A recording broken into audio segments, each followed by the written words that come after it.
Good morning সবাইকে। সবাই কেমন আছো? আশা করি ভালো আছো, সুস্থ আছো। আমরাও ভালো আছি।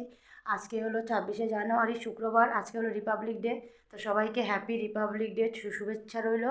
তো সবাই ভালো থেকো। আজকের দিনটা যাতে সবাই ভালো যায়, আনন্দে যায়। আর আজকে হলো স্কুলে সব বাচ্চাদেরই স্কুলে স্কুলে আজকে পতাকা উত্তোলন আছে। তো আমার ছেলের স্কুলেও আছে। তো ও যাবে, এখন বাজে 8টা 10। তো ও এখন স্কুলে যাবে। তো ও সবাইকে উইশ করবে। সবাইকে উইশ করে দাও। Happy Republic day. খাচ্ছে একটু ক্যালক্স আর দুধ খেয়ে যাবে। এসে পড়বে। প্রোগ্রাম আছে স্কুলে আজকে 8:30 থেকে 10:30 পর্যন্ত, 1.5 ঘন্টার প্রোগ্রাম আছে। তো স্কুল থেকে এসে তারপরে রুটি খাবে। এখন ক্যালক্স আর দুধ খেয়ে যাচ্ছে, টিফিন নেয়নি তার জন্য। রেডি হয়ে বের হয়ে গেলো, এখন জুতাটা পরছে। শুনো, টুপিটা লাগাই না বাবা, ঠান্ডা লাগবে, হাওয়া লাগবে কানে। বাই। চলে গেল ছেলে স্কুলে। তো চলো আমরাও যাই এখন ঘরের ভিতরে। আসলাম ঘরের ভিতরে আর রান্নাঘরে চলে আসলাম। দেখো সকালের ব্রেকফাস্ট। এটা আলু বিনস গাজর আর মটরশুঁটি দিয়ে তরকারি বানিয়ে রেখেছে, মা বানিয়ে রেখেছিল। দেখো এখানে সবজি বানানো আছে, এখানে আটাও মাখা হয়ে গেছে। তো সকালের ব্রেকফাস্টটা জোগাড় হয়ে গেছে। এখন দেখি দুপুরের কি হবে সেটা জোগাড় করি। তো সেটা তোমাদেরকে পরে দেখাবো, তোমরা দেখতে থাকো। আজকে দুপুরের রেসিপি দেখো কি কি আছে। বাঁধাকপি কালকে কেটে রেখে দিয়েছিলাম, আজকে সিদ্ধ করে নিলাম সকালবেলা। বাঁধাকপি হবে হলো আলু আর মটরশুঁটি দিয়ে। আর ডিম চচ্চড়ি হবে। আর এখানে ডাল আছে, ডাল সিদ্ধ করে রাখা আছে। ডাল হবে, ফোড়নটা দেবো ডালের। তার এখানে দেখো কি আছে। দেখো শিং মাছ আছে, নুন দিয়ে রেখে দিয়েছি, এটা বাচ্চাদের জন্য হবে। আর কিছু শিং মাছ দেখো জিওল আছে। এদিকে দেখো বালতির মধ্যে কিছু শিং মাছ জিওল আছে। জলটাকে চেঞ্জ করে নতুন জল দিয়ে রেখেছি। সেটা হলো এই যে থানকুনি পাতা, এখানে 2 প্লাস্টিক থানকুনি পাতা আছে, এটা বাইছে রাখবো। দুপুরে এটা পকোড়া হবে, থানকুনি পাতার বড়া। আর এদিকে দেখো ধনে পাতাও বেছে রেখে দিয়েছি, সব সবজির জন্য, ডালের জন্য সব এখানে বাছা আছে। তো এখন যাই রান্নাটার। অনেকক্ষণ পরে তোমাদের কাছে আসলাম। তো আমি তো বলেছিলাম বড় ছেলে স্কুলে গেছে। তো স্কুল থেকে আসলো, এসে তারপরে ওকে ব্রেকফাস্ট বানিয়ে দিলাম। আর আমি আর মা বাকি ছিলাম, আমি আর মা খেলাম। আর তো বাকি সবার ব্রেকফাস্ট আগেই হয়ে গিয়েছিলো।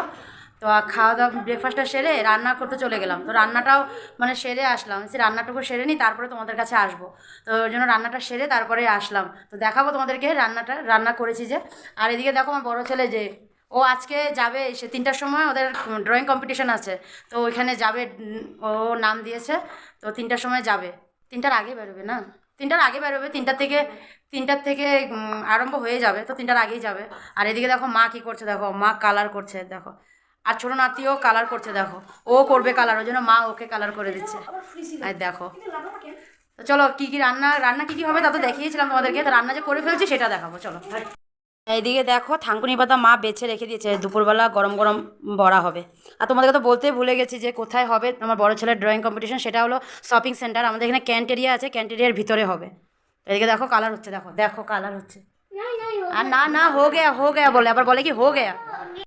রান্নাঘরে চলে আসলাম। এদিকে দেখো আমি কি কি রান্না করেছি। তো ডিম চচ্চড়ি হয়ে গেছে, এটা শিং মাছের ঝোল আর বাঁধাকপি আর ডাল।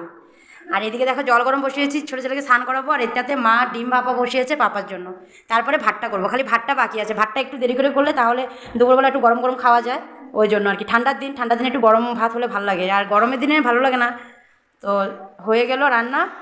এখন বাকি মা ঘর ঝাড় দিয়ে এসেছে, এখন চলে যাবো ঘর মুছতে, তারপরে আবার আসবো তোমাদের কাছে, তোমরা দেখতে থাকো।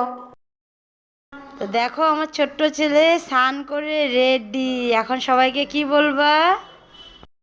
সবাইকে হ্যাপি বলো, স্বর্ণকেরা বলো, হ্যাপি রিপাবলিক ডে। সবাই আমার ছন্নকে উইশ করে দাও। চলে আসলাম রান্নাঘরে, দুপুরের খাওয়ার টাইম হয়ে গেছে। তো দেখো আমি থানকুনি পাতার বড়া ভাজা বসিয়ে দিয়েছি। আর এদিকে পাপার ভাতও বেড়ে রেখেছি। পাপার জন্য এটা গরম গরম পকোড়া ভাজছি, পাপাকে দিয়ে তারপরে বাকিদের সবার জন্য ভাজবো। তো এদিকে দেখো পাপাকে পকোড়া দিয়ে দিয়েছি ভাতের সাথে। আর পাপা এখানে খেতে বসে পড়েছে, আরও বাকি ভাজছি। আর এদিকে মা বড় নাতিকে খাইয়ে দিচ্ছে। আর এদিকে দেখো আমার পকোড়াগুলো ভাজা হয়ে আসছে। আর ওর পাপাও চলে আসছিলো, আমার হাজব্যান্ড। তো ওকেও ভাত দিয়ে দিলাম পকোড়া ভেজে গরম গরম। তারপর আমার ছোটো ছেলেকে আমি নিয়ে বসে পড়েছি খাওয়াতে। এদিকে দেখো আমার বড়ো ছেলেও রেডি, ও এখন আর্ট কম্পিটিশানে যাচ্ছে। তো এখন যাবে। তো চলো আমিও ঘরে চলে আসলাম। আমি আমি শুধু খাইনি, তো আমি এখন খেয়ে বসেছিলাম ছোটো ছেলেকে নিয়ে। তো বসে বসে একটু খেলছিলাম ওর সাথে। তারই মধ্যে আবার দেখো সন্ধ্যা হয়ে গেলো, তো চলে আসলাম রান্নাঘরে। দুধ গরম বসিয়েছিলাম, তো দুধ গরম হয়ে গেছে আর মা চলে আসছিলো রান্নাঘরে। তো মা এসে পাপার জন্য আর মার জন্য চা বানিয়ে পাপাকে দিয়ে দিয়েছে আর মাও নিয়ে নিয়েছে। তো মা চা খাচ্ছে আর আমি দেখো এখানে ছোটো ছেলের জন্য দুধ আর বিস্কুট নিয়ে নিয়েছি, তো ওকে খাইয়ে দেবো। তারপরে এদিকে দেখো মা আবার ফুলকপি কেটে সিদ্ধও বসিয়ে দিয়েছে, সিদ্ধ বসিয়েছে কালকের জন্য। এটা ফুলকপির পরোটা হবে কালকে সকালে, তো ওর জন্য মা এটা জোগাড় করে রাখছে, তো সকালে তাড়াতাড়ি হয়ে যাবে। তো এখন ওকে খাইয়ে দিই, তারপরে আবার আসবো তোমাদের কাছে। ওইদিকে দেখো বড় ছেলে চলে আসছে, বলছিলাম না আর্ট কম্পিটিশন ছিল ওখানে গিয়েছিল, তো চলে আসছে। তো প্রাইজ ডিস্ট্রিবিউশন হয়ে গেছে, তো ও এবার আর কিছু হতে পারলো না। তো নেক্সট টাইম ভালো করবে আরও, না শোনো, নেক্সট টাইম ভালো করবে, next time better than next time. তো এখন ছোটোটাকে খাওয়াবো, তো ছোটোটাকে খাইয়ে দিই। তো আজকের জন্য ভিডিওটা এখানেই শেষ করলাম, আগামীকাল আরও ভালো ভিডিও আনবো। তো তোমরা সবাই দেখো, আর ভিডিওটা ভালো লাগলে, আজকের ভিডিওটা ভালো লাগলে লাইক শেয়ার কমেন্ট করে দিও আর সাবস্ক্রাইবও করে দিও। Bye bye, good night.